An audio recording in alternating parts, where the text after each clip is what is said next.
What's going on, people? Ryan Williams AC here with your match preview. Premier League football is back. It is Arsenal taking on Norwich. Guys, if you're new to the channel, please make sure you like, share, and subscribe. We are 5 subscribers away from hitting the next milestone, 150 subscribers. Thank you all for subscribing. If you're a first-time viewer, hit that subscribe button and let me know your thoughts down below on the match and as well as my starting lineup. Now, we have digested the transfer window. Again, if you haven't seen my thoughts, there's 2 videos on the ins and outs. Go and check that out and let me know your thoughts in the comment section below on that. But international break is over. We've had some time to relax and moan because of previous comments on Edu, which, to be honest, I'm not going to get into because everybody has talked about Edu and his comments. Me personally, I'm just not surprised. I mean, anything negative coming out from, Edu or Mikel Arteta or any one of the hierarchy doesn't surprise me. The state of the football club is unacceptable. But like I've said in a previous video, fans have to make noise. Fans are important. And fans have the power. We've seen it with the European Super League. Look at Manchester United. Their fans let the players, Ole Gunnar Solskjaer, the manager, and everyone know how they felt. And look at their transfer window. Guys like Varane, Sancho, Cristiano Ronaldo coming back. I mean, that's definitely put them right in the mix or challenging for a title. And for Solskjaer, he's got to win a trophy this season. But when you look at us, current high spenders in the transfer window, spending over £150 million, and we're buying players who they tell us we need to be patient with. And it's not really nice to hear that when we've been patient and been told about Project Youth so many times and so many occasions. So to be honest with you, same old Arsenal. Nothing really, I've got to be honest with you, nothing really surprises me. Like I said, the fans are important. Until fans put together their differences and, try and do something later on in the future, if this really messes up and Arteta stays in this job, then I don't know. Because right now we're bottom of the league, -9 goal difference, no goals scored, and about to play a team that is just above us in a relegation battle. And could we actually lose to Norwich? I mean, we are absolutely poor. We needed players that were ready to come in and push the team on. Players still here that needed to go, who are holding us back. But this is the issue that we're stuck with, guys. So let's get into it. Norwich. Now, Norwich, again, winners of the championship, and they are above us, second bottom in the Premier League. It's just not really been great for them. It hasn't been great for us either. This is the relegation scrap, guys. Let's be real. We are in a relegation battle in this current moment of time. And I know a lot of people, they like to talk, it's early, this, that, and the third, and they like to give every Arsenal fan a little bit of hope. So say we beat Norwich, and then our next game we lose to Burnley or something. It's still not good enough, guys. We have to have some perspective here. We like to hope things will get better. Of course, that's what we want. But in this current moment in time, it's going to be difficult. So we got to win some games. But for Mikel Arteta, he desperately needs to win some games. Because, as reports been circling around, Arteta's got at least 5 games to save his job. And that's what? Norwich, Burnley, Tottenham, Brighton. And I think there was another game as well, if I'm not mistaken. Please remind me in the comment section below, guys. But, yeah, this game, we should be winning this, but how many times has Arsenal should be winning games, don't win games? I mean, Brentford, on paper, yeah, but players left out. I don't want to like to use that excuse, but Brentford were up for it. We wasn't. We got turned over 2-0. We were poor that night. Manchester City, Chelsea wasn't ready. We just played these guys in pre-season. Arteta was naive with the tactics. People got exposed. We got smashed 2-0. Manchester City. No, I just said Chelsea just smashed us. Manchester City dismantled us. Let alone Granit Xhaka getting a red card. We were 2-0 down in the first place. But the assault just didn't stop. It just got easier for City. Getting smashed 5-0 at the Etihad. That was really a wake-up call for a lot of Arsenal fans who are still back in the process. We know my thoughts on it already, guys. But we got to really pick up our heads here, man. We really have to. You know, some of the new signings, they're going to have to come in when they're played and really, really, you know, make an authority on why we have to get behind them. Obviously, we have to get behind them because they're part of the team, but are they good enough for the Premier League? I mean, we'll have to wait and see. Every player has adaptation time, and I'm okay with that. But, you know, it is what it is. We just got to have to get behind the team. So, let's see what my lineup does for you guys. If you guys feel differently about it, let me know your thoughts in the comment section, system-wise, etc. So, for me, we're playing Norwich. I'm not sure whether Mikel Arteta will probably go 3 at the back.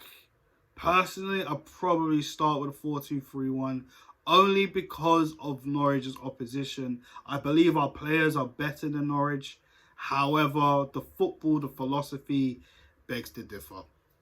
So, there was a lot of rumours, in fact, that Leno has gained some interest from Inter Milan. And there was other news speculating that Aaron Ramsdale might get the call. Now, I wouldn't mind Aaron Ramsdale starting only because if he's going to be the future number 1 of Arsenal once Leno departs, then he's going to have to start playing some games. So, Norwich, they are a good opposition. Let's not get it twisted. But Aaron Ramsdale for Norwich, and let's face it, Leno's just been making too many mistakes. I know he's our number 1 goalkeeper, but we have to give Ramsdale a little run out to see what he's really made of. We know what he's like in the Premier League, but, you know, with our defence, we do need help in that defence, but we'll see what he does. So I'm going with Ramsdale in goal. The back 4. Oh, dear. So for me, I'm just saying it straight. Now, we signed this Tomiyasu guy who, for me, as far as I was aware about him, he was a centre-back, but he can also play right-back. Cedric Chambers have been awful. They've been absolutely awful since the start of the season. In all 3 games, they've been absolutely horrendous in that right-back position. So I don't think they deserve anywhere near it. I don't care if there's been a break. No, not in the right-back. Sorry.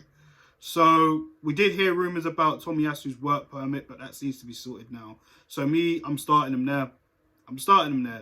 For me, that has to be a start. See what he's made of. See what he can do. So that's Tomiyasu at right back. Left back, sticking with Kieran Tierney. I mean, he needs to really get going. I mean, the last few games since Chelsea, he's been all over the place, man. Like, Brentford, he did what he could. He was one of the players I can say can leave the pitch with his head held high. City, Chelsea, it was awful. It was absolutely awful. So hopefully he comes back in and puts in a good performance, as we know Kieran Tierney can do. The 2 in the middle, I think it's easier said than done. Ben White comes back in. Obviously, he's come back from illness after contracting COVID. And Gabriel back from his injury where, you know, he was back already, actually. He did play with the under 23s before the Manchester City game, which we kind of knew he wasn't going to play, you know. But those 2, if that's going to be our starting centre-backs going forward, then that needs to be done. The 2 in the pivot answer itself. Thomas Partey's back in action, so that's a no-brainer. Sammy Lokonga as well, another no-brainer. These two are going to be vital going forward. Now, we know Granit Xhaka did contract COVID also, but he is out for 3 matches, if you remember him getting a red card against Manchester City. So personally, he won't be missed. Elneny still at the club. The club have failed to try and move him on, as well as Ainsley Maitland-Niles as well is staying at the club. So I assume more than likely Ainsley could come on, play as one of the two in the pivot, as well as Elneny. So that's the two in the pivot for me, Partey and Lokonga. Now, the 3 across the middle. For me, I'm going to give Pepe another go.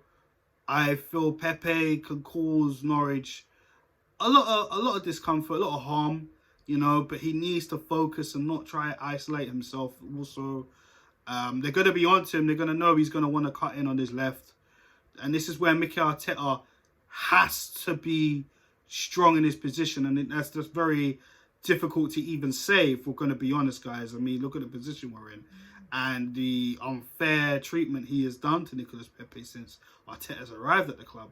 And I mean, let's face it, the back end of last season, the season even before that, I think Pepe, he's done very well. And his numbers were really picking up in the back end of last season. You know, a part of me feels like he probably won't pick him. He'll pick Smith Rowe, put him there, maybe Odegaard in the middle. But for me, Pepe has to start in that right. He's so unpredictable. I think the defenders wouldn't even know what he's to do. Us fans half the time don't even know what he's going to do. So for me, Nicolas Pepe has to be there and he has to deliver. Because for me, this is his 3rd season now. He's really got to start showing something, or, you know, he's going to get labelled. And that's the thing. This is the thing in football. Very harsh, but they're going to get labelled. Until another manager comes in, actual proper manager comes in and tweaks Pepe's game and helps him develop. Right now, this is it with Pepe, man. This is it. On the left, I am going to pick Bukayo Saka. Again, he's another one that's a breath of fresh air as well. Really drives at the team. Saw him get his birthday goal with England the other day, which was very good. And, you know, there's got to be some confidence there in Saka, man, especially after that goal on his birthday. And listen, we love Saka, man. We love the way he slowly started to develop. But, you know, in my personal opinion, I don't think Mikel Arteta is getting the best out of him. I know Saka can do a lot more, and time will tell what he can do. But definitely in this game, it gives you another dimension as well. So, yeah, for me, Bukayo Saka starts. And Martin Odegaard, definitely in the number 10. The reason why I'm going to say Martin Odegaard, definitely, because Martin Odegaard knows how to pick out a pass. Smith Rowe is more of a driving forward, you know, the likes of Willock, Ramsey. He's more of a dribbler. This is why, you know, he can go out wide. And a lot of fans, you know, including myself, kind of prefer someone with a little bit more pace, a little bit more trickery, a little bit more dynamic than Smith Rowe. Smith Rowe is still developing, though. And that's no disrespect to Smith Rowe. I am a fan of Smith Rowe. I just feel, you know, in certain games, he needs to be played in that 10 position rather than on the flanks. But that's just my personal opinion. And Martin Odegaard is a very intelligent player. If he has the right people around him, then, you know, Martin Odegaard can definitely flourish with the right manager.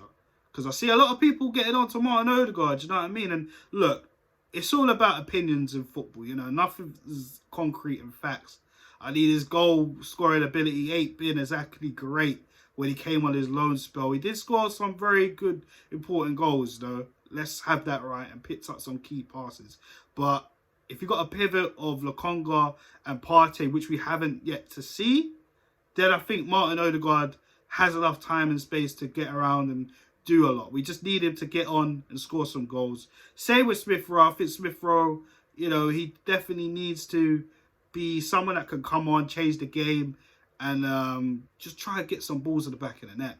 100%. And of course, up top, the captain, Pierre-Emerick Aubameyang. Big season for him. Last season wasn't exactly the best. Of course, there was a lot of off-the-pitch situations for him where he didn't really look comfortable. Came back in, looked like he lost a yard of pace as well.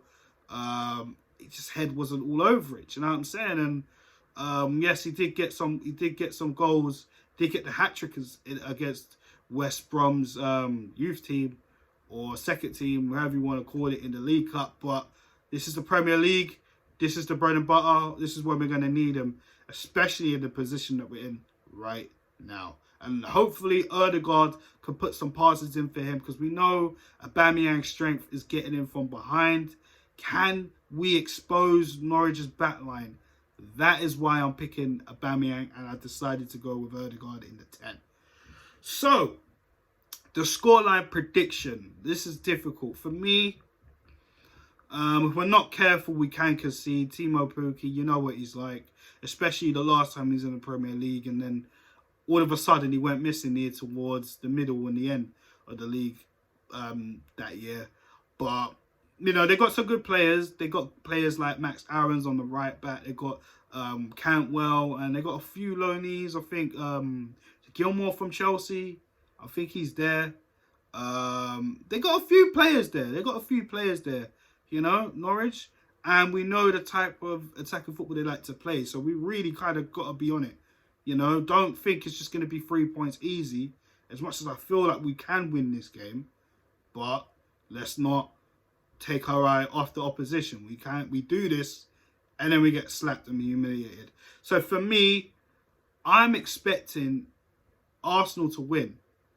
And that's no disrespect to Norwich, but they need to be on it. And the reason why I expect Arsenal to win is because there's no Xhaka. I expect Arsenal to go out there and prove a point. And these lot keep talking about we need to make some changes, then do it.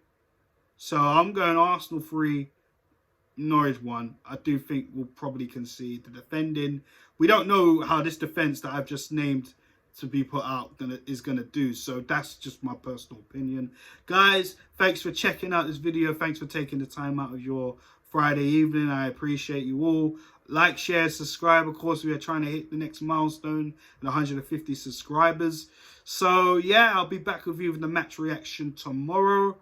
And, yeah, let me know your thoughts in the comment section. Let me know your thoughts, scoreline prediction, team lineup. Will we win? Will we lose? What's your thoughts on Arteta, and what's your thoughts on the players that I have started with?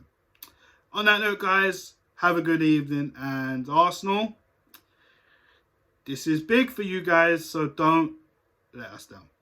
Peace.